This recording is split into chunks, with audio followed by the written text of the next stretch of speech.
Bonjour and welcome to Travels Around My Bedroom number 48, and I am continuing my little series on France.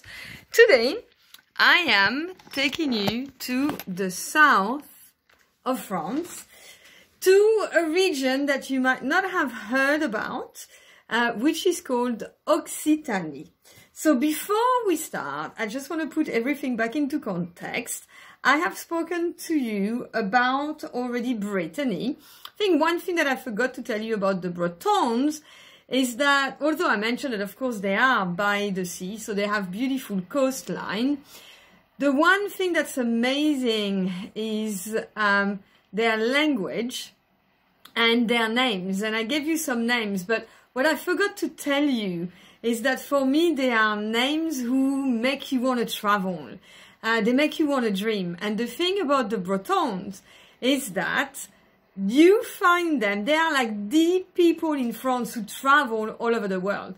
So wherever I go to Bali, I go to the States, I go to Africa, I will always meet Bretons because travel is within their blood, which is really very different from the rest of France, because the French don't actually travel much outside of France because we have so much. Sorry, I've got my little alarm clock that's coming up, so I'm just clearing it off the screen. And the thing that I also forgot to tell you about my region, the Touraine, which is the last one that I did, is that we are pretty, you know, I was talking about characters like stubborn as a Breton, and people in my region, they're pretty bland, they're pretty flat, and that really reflects the accent, because we don't actually have an accent. We speak the equivalent of the Queen's English, and I can't remember if I told you that. Oh, but the thing that I forgot to tell you is that my region, the Touraine, is part of what is more well known by tourists as the Loire Valley, yes, where you have all the castles. And I spoke to you about the castle in my, actually I didn't, I kind of like showed you a picture of the castle in my town. Or did I? I hope I did. If I didn't, I'll do that next time. But today we're going to Occitania, or Occitanie. So just to give you a little bit of an insight, this is France, or the Hexagone, that's how we call it actually here. And I come from here. This is just right in the middle. And today, place called Tours. Today I'm taking you to this region down here, which is Occitanie. To give you an idea of proportion, it takes about 6 hours to drive from where I am down to the south. Now this is this region, that's how it looks like. And as I said, you know, to you on the first episode of my little mini French series, every region is really very particular. So there are, and we're all about food. So we differentiate ourselves, you know, from what we put in our stomach. So when you go to Occitanie, they are nuts about beans, white beans. And I wanted to show you some of their specialities. So they have this, which actually comes, and I need to show you that on the map. So every single town that you will see here will have a specific culinary specialty that they will be known for all over France. Yes, sometimes it's towns, sometimes it's villages. The whole of France might just drive to one place just to eat that specific food that comes from that specific region or town or city. And sometimes it's an animal that's very well known, like for this. So these are the beans actually, and they are from Tarbes, one of these small places on the map. And they are eaten. And actually what's really funny, when I was doing some research, is that these beans, they are not from France. They're from Mexico. They were imported, and they're a bean it's an Aztec bean. So you know how we accaparate so many traditions and so many fruits and vegetables that are not from our country, and then we make it our own.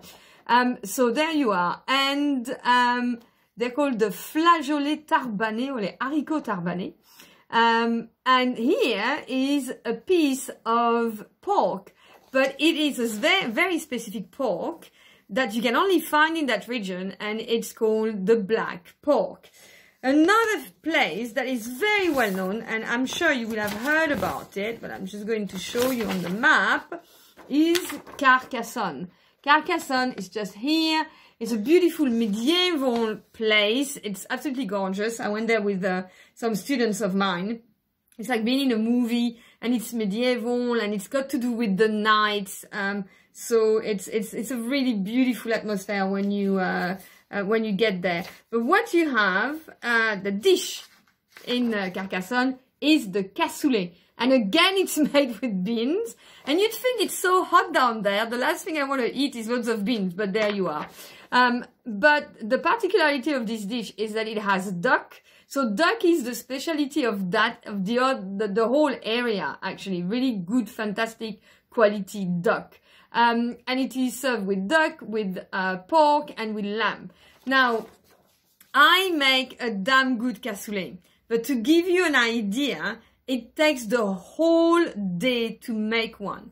It was the favorite dish of my ex-partner, and I used to make it for him, but now that he's my ex, he's not going to have one anymore. And my cassoulet is fantastic, but it's layer upon layer upon layer of meat and beans, and it's really incredible.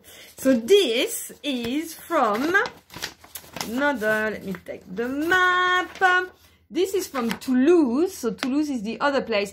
Now, the great thing about this place is here, I mean, Carcassonne is super touristic, but Toulouse, still you have the feeling that you really are in France with very few tourists. And I love that place, that area.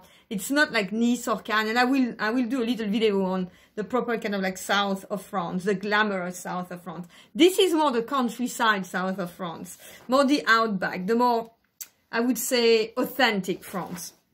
And here you have some sausages from Toulouse, and it's always served, again, pork sausage in this way. And here you have peppers. And I just wanted to really hone that with you. Now things are very different, but when I grew up, the first pepper that I ever ate, I was 20.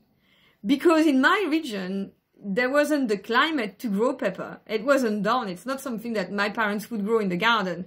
So you only knew the food that was close to your proximity. So I know it sounds really weird, but there is really this thing about this is what we eat here, this is what we eat here, this is what we eat here.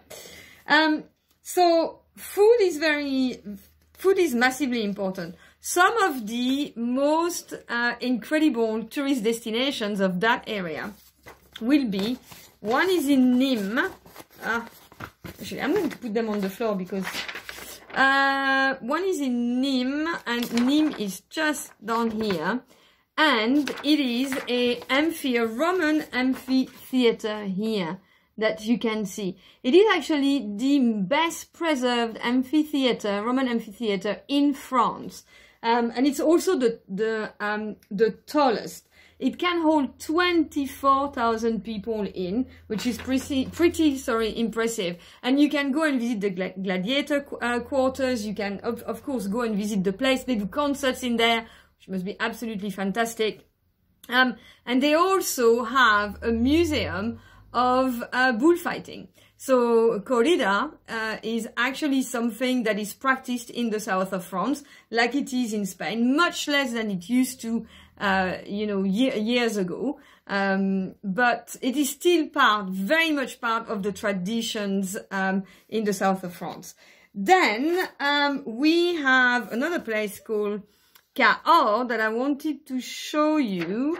It's up here on the map, and I love this because it looks like a tongue. You can see how it protrudes in there, and it's the whole medieval towns. Again, everything is medieval down there. It's really, really old. Actually, Cahors is even older than that. It started with the Celts.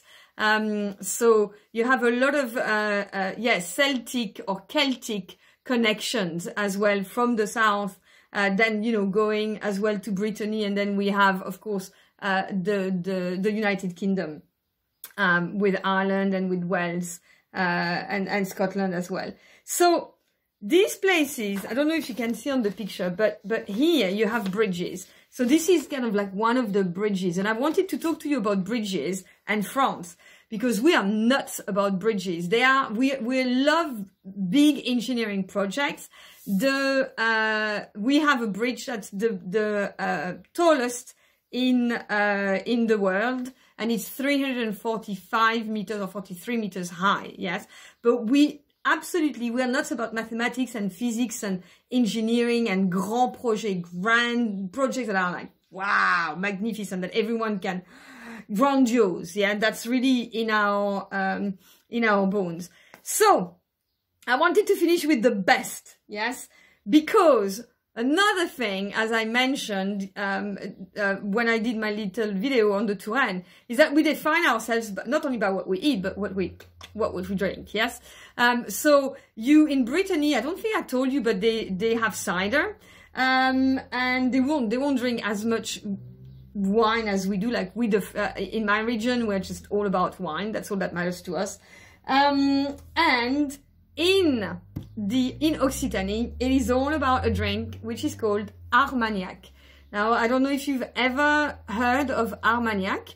A lot of people think that Armagnac is like cognac. So it isn't at all the same, because it's distilled differently, and it's 52% alcohol in there. The other distinctions between Armagnac and cognac is that Armagnac is mainly produced by small producers, over I think 170 in that region, and it can only come from that region. This is when you buy wine, sometimes you will see something which is called AOC, Appellation d'origine contrôlée. You should always buy an AOC wine, because it means that it comes from that specific region. So no one can pretend that it's Armagnac and it's coming from a different country. Armagnac can only be produced in that region, by these specific producers. The French are highly regulated when it comes to that. And it smells, I love that song, it smells divine. So we drink that not as an aperitif, we drink it as a digestive. Because we have long lunches, we always have a little bit of alcohol at the end, which you can mix with a little bit of coffee as well when you finish, and then you drink in it. It washes everything away. It's magnificent, ready for some more food afterwards. But I am very lucky because my brother used to collect bottles of alcohol. So, oh God, this is long. Over 12 minutes, but I hope you can bear with me. So these are some of the bottles of Armagnac that I could find in his collection. And you have this one as well, Armagnac. And this is the biggest one that I found. Yes. So I love that. So this is how much we love drinking.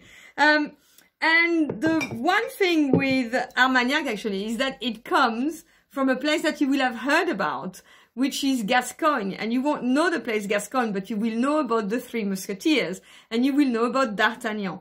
And this is, Armagnac comes from where D'Artagnan from the Three Musketeers come from. So, whoop, I'm finished. Yes, I would love you to share a food or an alcohol from your region so that we can learn more about it. Thank you. Bye-bye. Have a lovely day.